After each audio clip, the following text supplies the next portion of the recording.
Jai Hind to all dear students. Today I am here to discuss the very important topic of the computer network. The subject code of this paper is the KCS 603, and this lecture is very important and beneficial for the students of the particularly AKTU as well as all other university student can also take the benefit from this lecture. So, computer network, as we know that computer network is a interconnection between number of autonomous systems. Okay. So, in the field of computer network, this ISO OSI reference model play a very important and crucial role. In fact, each and every functionalities of the computer networks is defined in the term of layered architecture, and each and every layer has its own responsibilities, own functionalities, and that give the different function to provide the best interconnection as well as the networking services to the consumer or customer. So, let us see this one.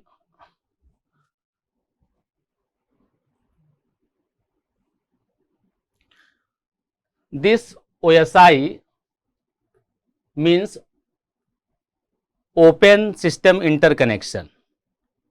This model is given by the ISO, International Standards of Organization, and this OSI is established in 1947 and done by the ISO, but this come in market late 1970s. That means globally this is accepted in 1970s.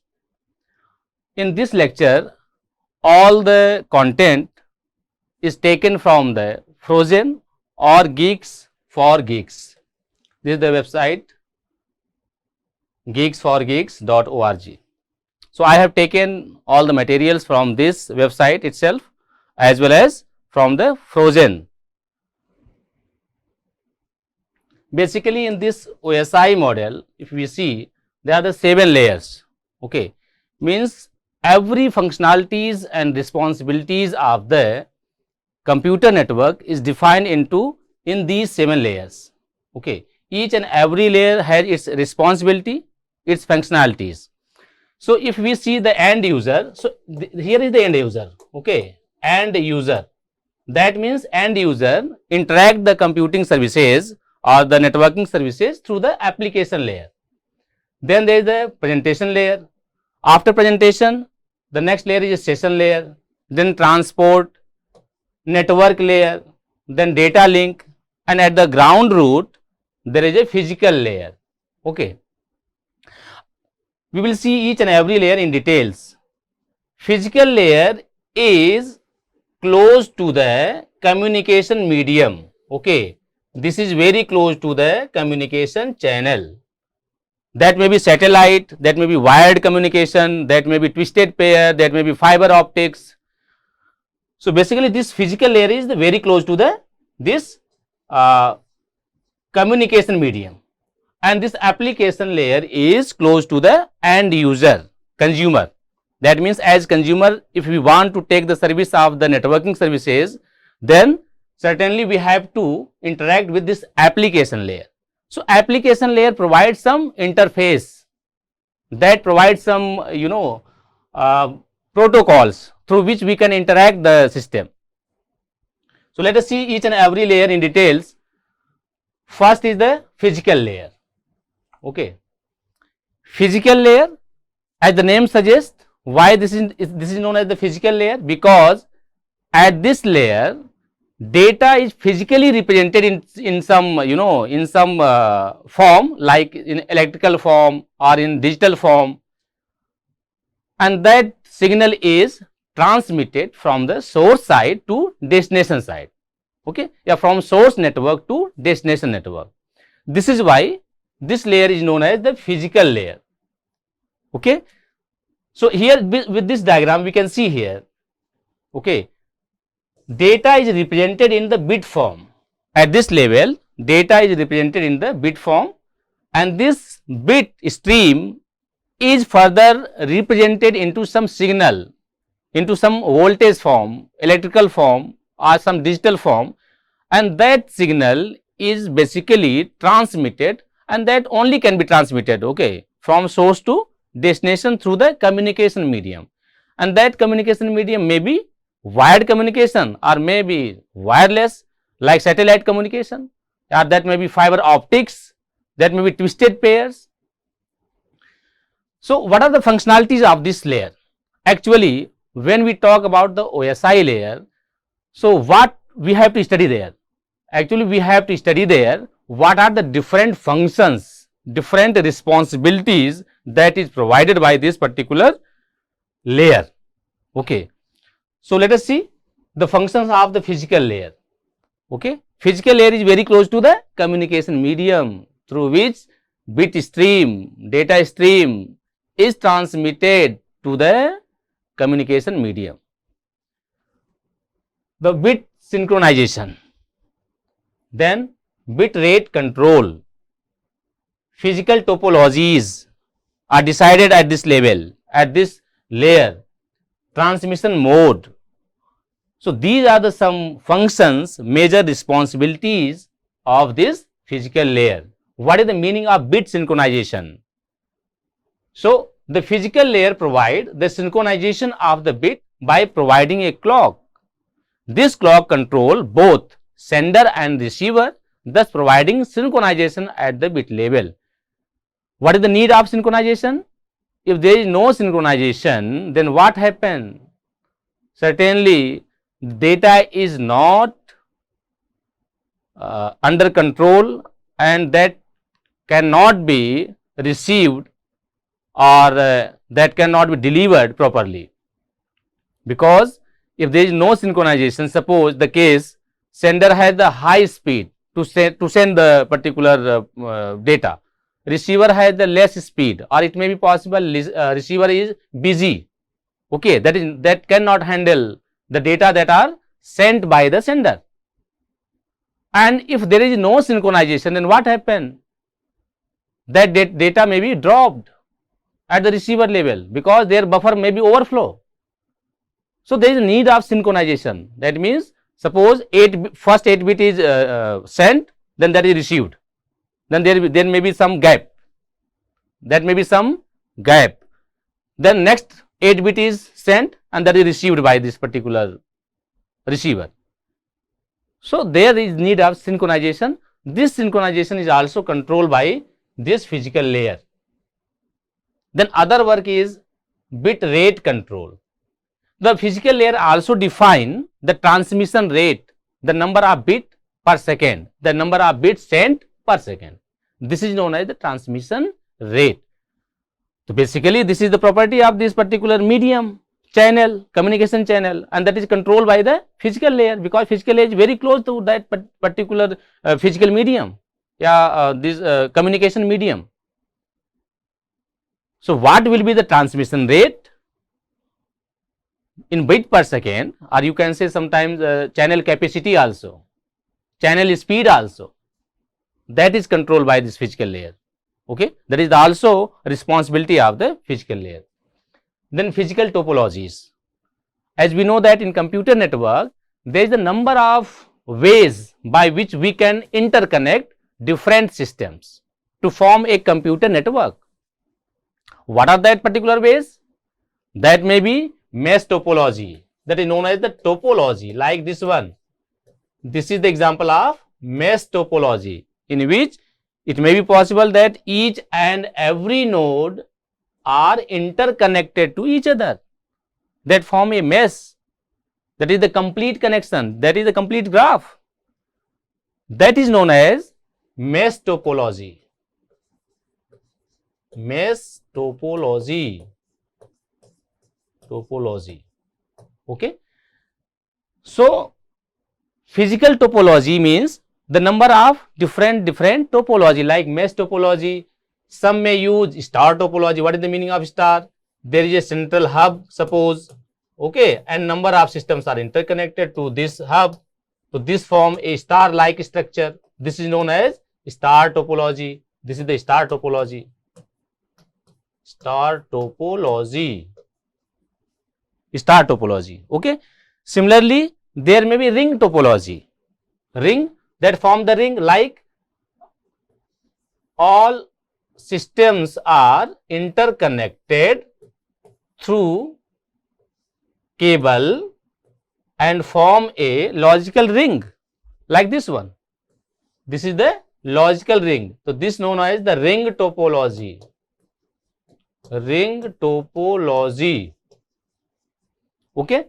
Similarly, there is a other topology like hybrid topology or tree-like structure, tree topologies. One very important topology is the bus topology, in which there is a central bus like highway, okay, main cable, and the number of systems are interconnected through this main cable, and this is known as the bus topology. Bus topology. Okay, this is known as the bus topology. So there are the number of topologies that may be used here. Number of topologies. So this topologies is also decided by the physical layer. Okay, because this is the physical interconnection, na? So when there is a physical interconnection, physical data stream or bit stream that have to send, like in the form of signal. So all these are controlled by the physical layer. Okay. So physical topology means physical physical layer specifies how the different devices, nodes are arranged, okay, in the network, and that may be mesh topology, that may be ring topology in ring fashion, cyclic fashion, that may be bus topology, and or that may be tree topology, or the combination of any two or three. So I think this is now clear. And transmission mode, this is also very important aspect in the computer network, and this is also decided and controlled by the physical layer. What is the meaning of transmission mode? So basically, there are the three type of transmission mode. Okay, and this transmission mode define how the data flow between sender and receiver. Okay, so that may be of three types, three kinds. Simplex, first one is the simplex mode. Second one is the duplex mode, and in fact duplex means half duplex. Okay, there are the two varieties of duplex, half duplex and full duplex. So let us say this half duplex, second one, and third one full duplex. So they are the three mode of the data communication between source and destination, between sender and receiver. What is the meaning of simplex? Simplex means only sender can send the data.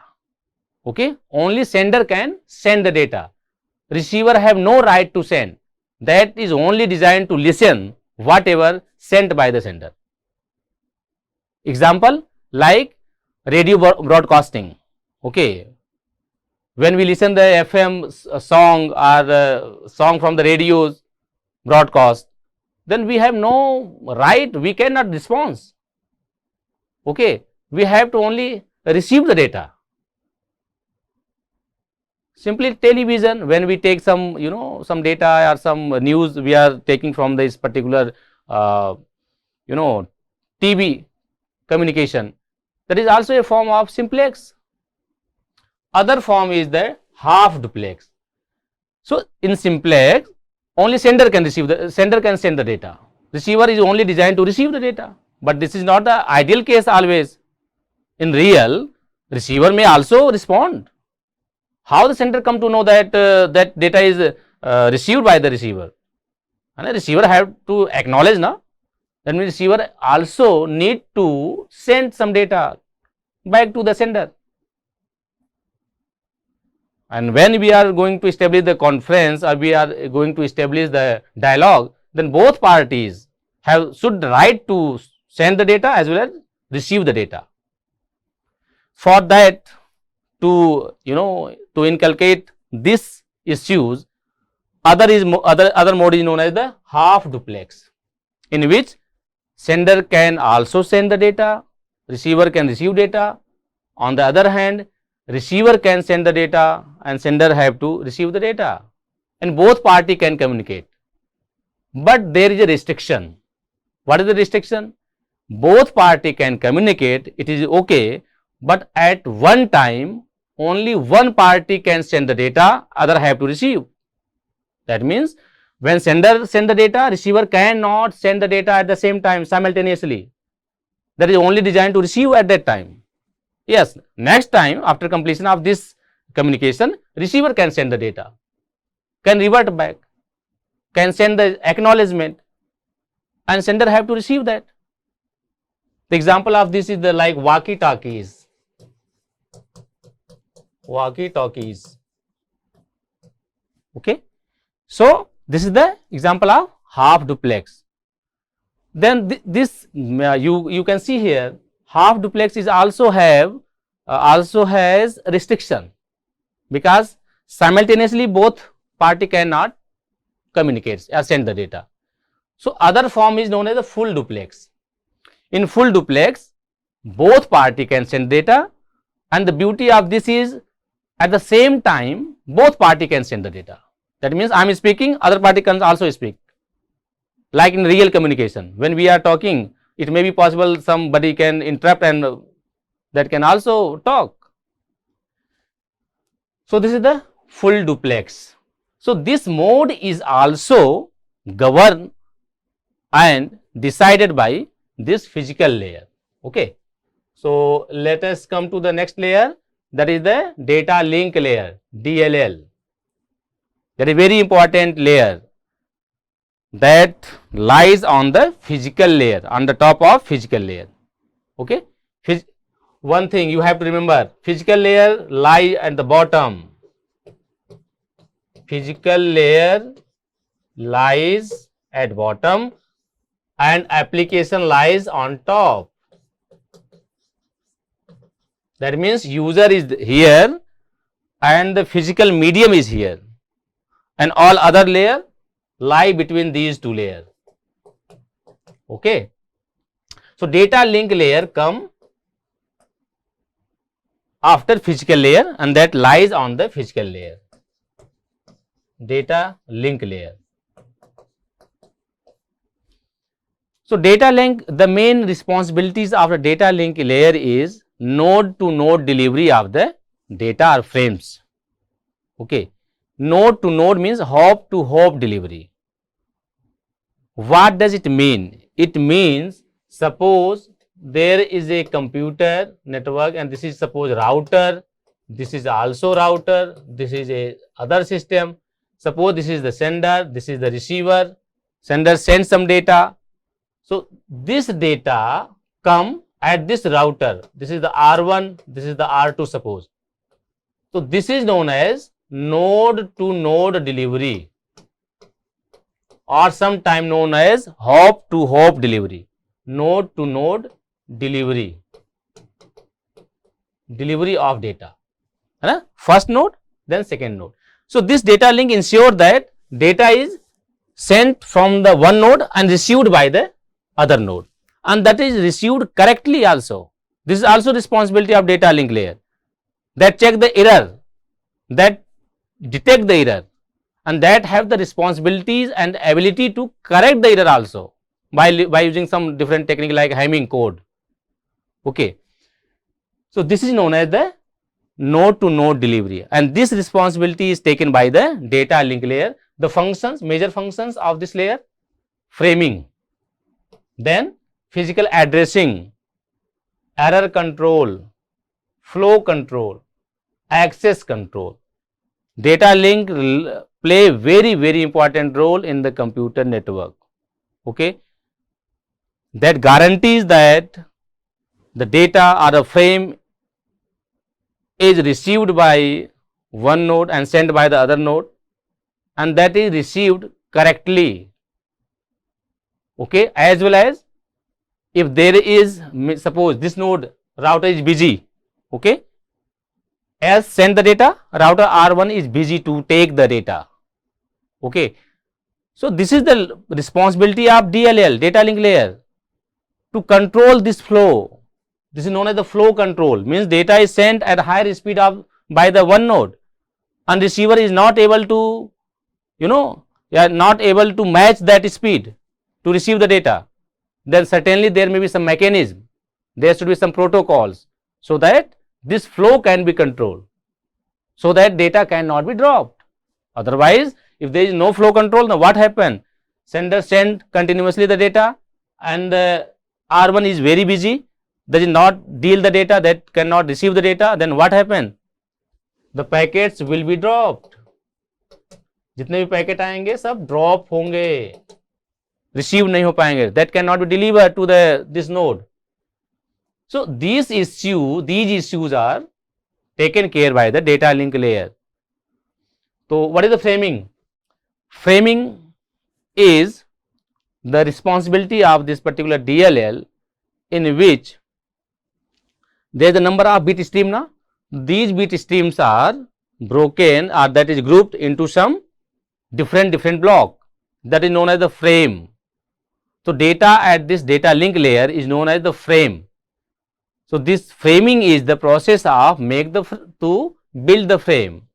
Okay, physical layer, and the size of frame is decided by this layer, so that can easily deliver by the this receiver, and that can be easily communicated through the channel.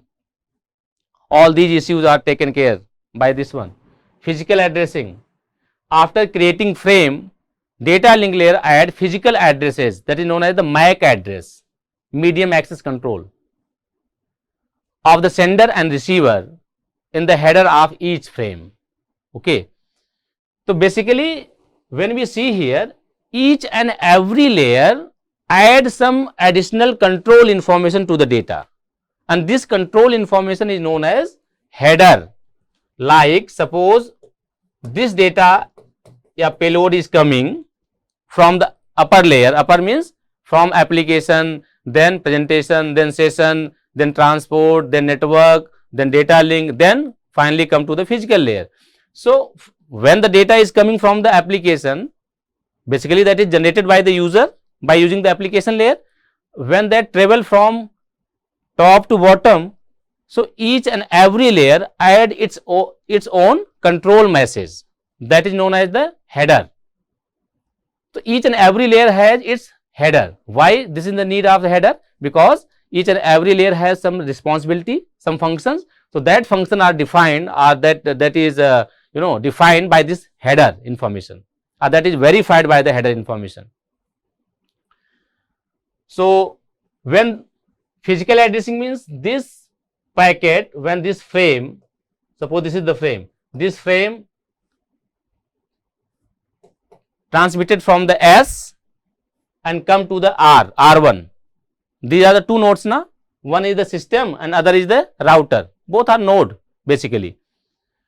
So when this data start from S, come to X, then how this particular packet is ensured that have to come at R1. It may be possible that may come to the R2. So certainly there may be some address now. When you want to deliver any packet, or in fact in real time any letter, any email to a particular person, then what is the need of, and what is the requirement for that? You have to mention some unique address. Similarly here, when we are talking about a node to node delivery, certainly one node have to specify the MAC address of the other node, where this frame have supposed to go, supposed to deliver. So this address is known as the MAC address. Okay, that is added at this level by the data link layer. Error control. This layer is responsible for the error detection by using the different algorithm like CRC, cyclic redundancy check, VRC, vertical redundancy check, checksum. Number of ways are there by which this layer ensure that the communicated you can say the sent data is same as received data, or there is some error. If there is some error, certainly the packet or frame may be retransmitted from the sender, so that correct frame can be received. Flow control, as I have already told you, there are the two systems. Suppose this one is the first node N1 and this is the N2, because we are talking here node to node delivery na. So N1 is the one node, N2 is the other node. N1 sends some frame to N2. Okay, N1 is idle in the sense not so busy. Okay, so that continuously send the frames, one frame, then after other frame, then other frame. But it may be possible N2 node is busy to receiving the data from some other node, because this is the computer network na. There is not only two nodes, number of nodes are there and interconnected to each other. So N2 is busy to deal data from some other nodes that are coming, that is not able to take this frame at the same speed at which N1 send the data. There is a problem of the flow. That means this flow can be controlled, so that this packet can easily be delivered to the N2, otherwise that will be dropped. So when the packet will be dropped, unnecessary you are consuming the bandwidth without no reason, because there is no throughput, there is no output, packet is not received at all by the receiver. So there is the need of flow control. Okay, so that is also decided by this data link layer. Other is the access control. What is the access control? Because we know that when we are talking about the computer network, that means there is a number of resources or computing nodes that are interconnected to each other, as well as all the nodes share the communication channel. Okay, it may be possible the same communication channel is there and the number of different nodes are interconnected to that, and they are sharing the same data. Okay, so that are sharing the same data means same channel. That means there may be some mechanism so that this access can be controlled, otherwise there may be collision. One node is accessing the data, accessing the channel, other is also accessing, third one is also accessing. So there may be congestion and the communication may fail. So there is a need of access control. There should be some protocol that is decided by the data link layer. So in this lecture we will cover ISO OSI model, and we cover two layers. That is very important layer. One is the physical, another is the data link layer. Other layer we will continue in the next lecture. Okay, thank you.